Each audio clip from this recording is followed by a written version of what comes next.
राजा किशनराज एक बहुत बड़े साम्राज्य के राजा थे। उन्होंने अपना राज्य बड़ी कुशलतापूर्वक चलाया, लेकिन शायद होने को कुछ और ही स्वीकार था। राजा किशनराज का निधन आकस्मिक हो गया तो उनके एक लौते पुत्र स्वराज्य को उनकी गद्दी दी गई। नौजवान राजा आखिर था तो किशनराज का ही पुत्र, वो भी अपने पिता की तरह बहुत ही प्रतिभाशाली था। उसने कुछ ही समय में राज्य की सारी भागदौड़ अच्छे से संभाली। राजा की माँ यानी किशनराज की पत्नी पहले ही स्वर्ग सिधार चुकी थी। राजा अपने पिता की इकलौती संतान था और अब उनके माता पिता दोनों ही नहीं थे।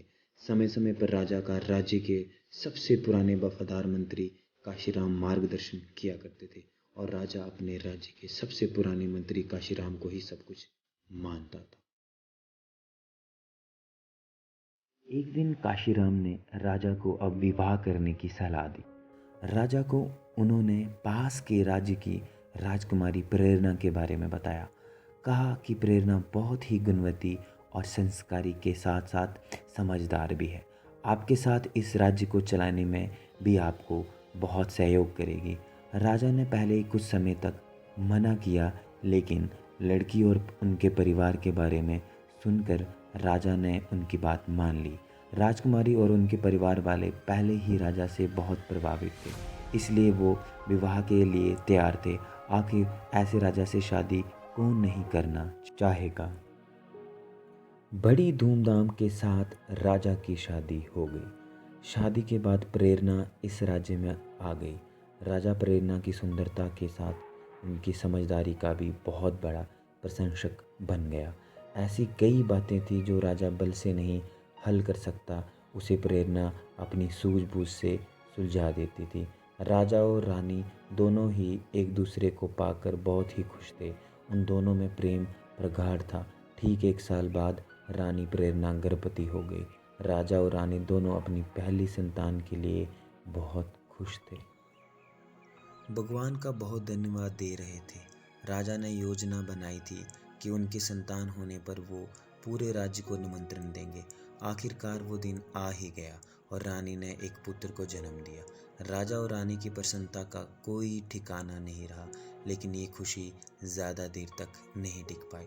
नवजात पुत्र कुछ ही घंटों में मर गया। राजा और रानी के साथ मंत्रीगण और सेवक सभी बहुत दुखी हो गए। काशीराम ने राजा को हौसला दिया और कहा कि भगवान की मर्जी के आगे किसी की नहीं चलती। आप खुद को संभालें और रानी को भी हौसला दें। राजा ने रानी को हौसला दिया, साथ ही खुद को भी। वो समय भी निकल गया। राजा और रानी उस दुख से उभरने लगे। उन्होंने इस सत्य को स्वीकार किया और अपने आने वाले जीवन के लिए फिर से योजनाएं बनाने लगे। कुछ समय बाद फिर रानी गर्भवती हो गई। इस बार राजा और रानी कुछ ज़्यादा सतर्क थे। समय समय पर दाई और वैद्य से परामर्श लिया गया ताकि पिछली बार जैसा कुछ ना हो। समय आने पर फिर रानी ने फिर एक पुत्र को जन्म दिया, लेकिन इस बार भी वो पुत्र कुछ घंटों का ही मेहमान था। राजा रानी को लगा कि ऊपर वाला उनके साथ ऐसा क्यों कर रहा है। अब ये बात सोचने योग्य हो गई थी। राजा ने अब दूसरी तरह के उपाय करना शुरू कर दिए। सब कुछ होते हुए भी राजा के राजमहल में एक अगल खालीपन था। विरोधी राजा और शत्रुओं ने राजा की इस अवस्था का लाभ उठाकर राज्य पर हमला करना शुरू कर दिया।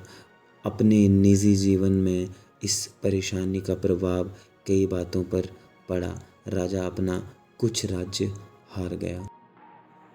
राज्य की जनता का भी राजा पर विश्वास कम होता जा रहा था। बातें थी कि जो अपनी संतान नहीं बचा पा रहा है, लगता नहीं वो राज्य को बचा पाएगा। इन सारी समस्याओं के बीच रानी प्रेरणा अपने प्रयासों में लगी हुई थी।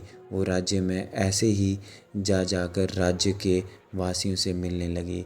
रानी क्या कर रही है ये किसी को पता नहीं था। फिर करीब 6 महीने बाद वो राजा को बोली कि अब हमारी संतान की मृत्यु नहीं होगी, लेकिन उसके लिए आपको मेरी बात माननी पड़ेगी। राजा पहले ही जानता था कि रानी बुद्धिमान है और कहना मानना हमेशा ही उसके लिए अच्छा रहा है। इसलिए राजा झट से हाँ बोलते हुए बोला कि हाँ, आप जो बोले जैसा बोलें वैसा ही होगा, बताइए। रानी बोली, आज रात के बाद मैं अज्ञात जगह चली जाऊंगी और संतान प्राप्ति के बाद मैं उचित समय पर वापस आ जाऊंगी। आप मुझे ढूंढने का प्रयास मत कीजिएगा। राजा बोला, अज्ञात, ये आप क्या कह रही है? आप रानी होकर ऐसी बातें कर रही हैं, आप कहाँ रहेंगी? रानी बोली कि अगर आपको हमारी संतान चाहिए तो आपको मेरी बात माननी पड़ेगी। राजा कुछ न कह सका। फिर रात में राजा जानता था कि वो अपनी रानी से अब पता नहीं कब मिल पाएगा।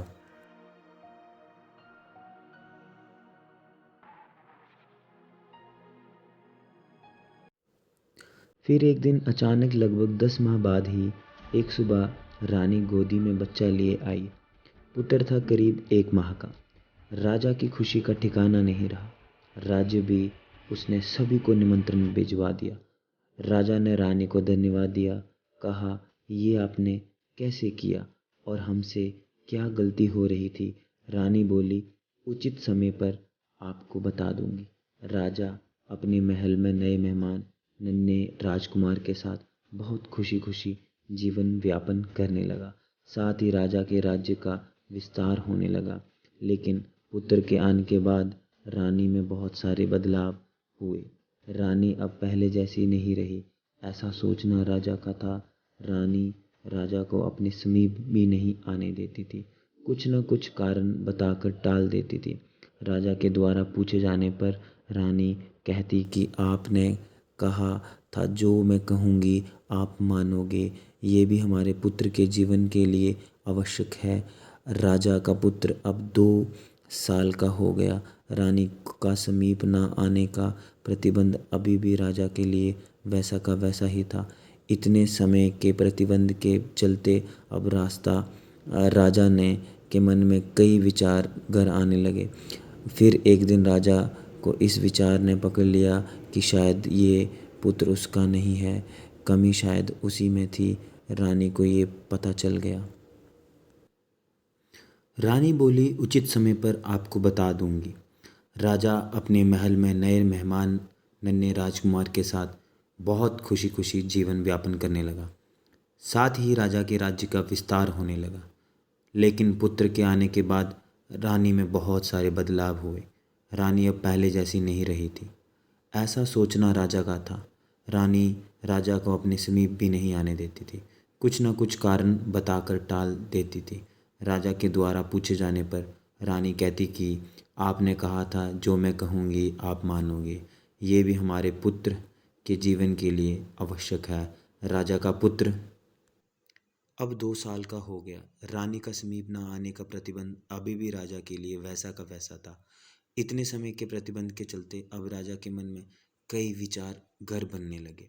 फिर एक दिन राजा को इस विचार ने पकड़ लिया कि शायद ये पुत्र उसका नहीं है, कमी शायद उसी में थी। रानी को ये पता चल गया, इसलिए रानी अब उसे अपने पास नहीं आने देती। अब उसे ये विचार हमेशा सताने लगा और अब हर बात और हंसने में भी वो अपने को अपमानित मान रहा था। राजा ने एक दिन रानी से पूछा कि आपने कहा था कि ये बच्चा कैसे जीवित रहा, आप बताएंगी? रानी फिर बोली, महाराज उचित समय आने दीजिए। राजा को क्रोध आ गया। बोला, मैं कई दिनों आपके व्यवहार को देख रहा हूँ। आप कुछ बहुत ही बड़ी बात छिपा रही हैं।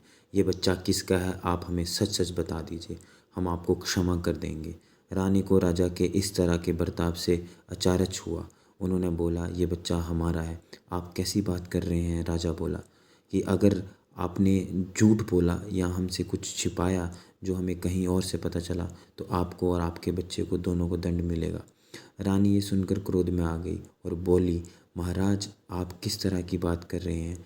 बात अगर मेरी होती तो मैं चुप रहती, लेकिन आपने मेरे बच्चे के लिए बोला है और मैं ये बात सहन नहीं कर सकती। सच सुनने की हिम्मत है तो सुने।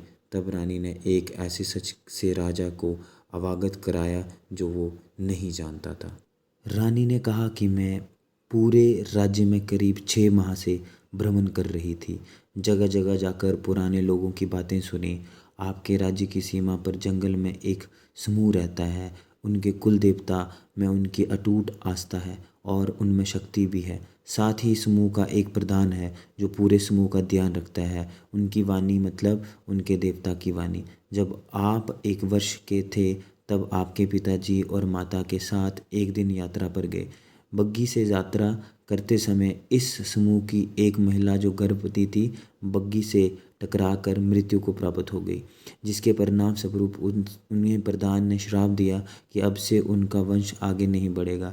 इसी वजह से आप भी अपने पिता की एक अकेली संतान हैं और इसी कारण हमारी संतान नहीं बच पा रही थी। आपके यहाँ से जाने के बाद मैं वहीं उन लोगों के साथ रही। शुरू में उन लोगों को मुझ पर क्रोध था, लेकिन फिर वो मेरी आस्था देखकर पिघलने लगे। मैंने देवता से प्रार्थना और याचना करी, लेकिन एक बार तीर कमान से निकल गया तो वापस नहीं आता। हमारी संतान फिर पैदा होते ही चलेगी। फिर राजा पूछता है, तो ये बच्चा किसका है?